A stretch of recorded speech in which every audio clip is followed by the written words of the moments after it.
The sale of a beloved Texas state park to a private developer has been complicated by questions first raised right here on Spectrum News 1. At issue, a freedmen's cemetery and at least one other unmarked gravesite inside of the now closed Farifield Lake State Park. Growing concern for those graves was the subject of a public hearing at the state capitol in Austin yesterday. Our report this week focused on the controversial sale and abrupt closing of the Farifield Lake State Park last week, but more specifically, the uncertain fate of a freedmen's cemetery, the Hopewell Cemetery, located on a small island being marketed for luxury home development on the north end of the lake. The only way to access the cemetery was through a series of gates and across a narrow land bridge. The president of the cemetery told us she was never contacted by the new owners of the property. Did they ever contact you and ask you? No, sir. I haven't received anything from them as of yet.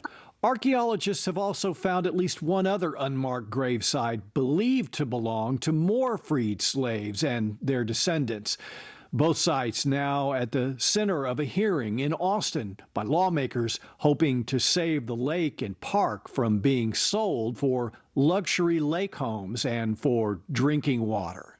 We've got a tough road to hold. This is a public disaster, public relations nightmare. The power company, Vistra, is selling the property and was questioned Thursday by members of the House Culture, Recreation, and Tourism Committee. Are you familiar with the number of cemeteries that are located on the property? I am. How many are there? Well, there are at least 3. The Vistra representative says 2 established cemeteries, including the Hopewell Freedmen Cemetery, have been fully accessible as long as they've owned it. But another descendant tells Spectrum News and others she was unaware the island underneath the cemetery had been sold to developers. And was not notified that this sale was going on, and is very concerned about the ability to access a lot of her descendants and the family plots.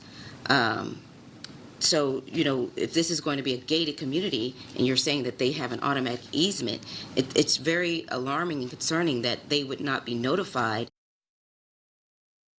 Now, Texas Parks and Wildlife officials also testified yesterday. Now, they're calling on Vistra and the developer to come to the table and work out a deal to save the state park and scrap the plans to sell much of Farifield Lake's water.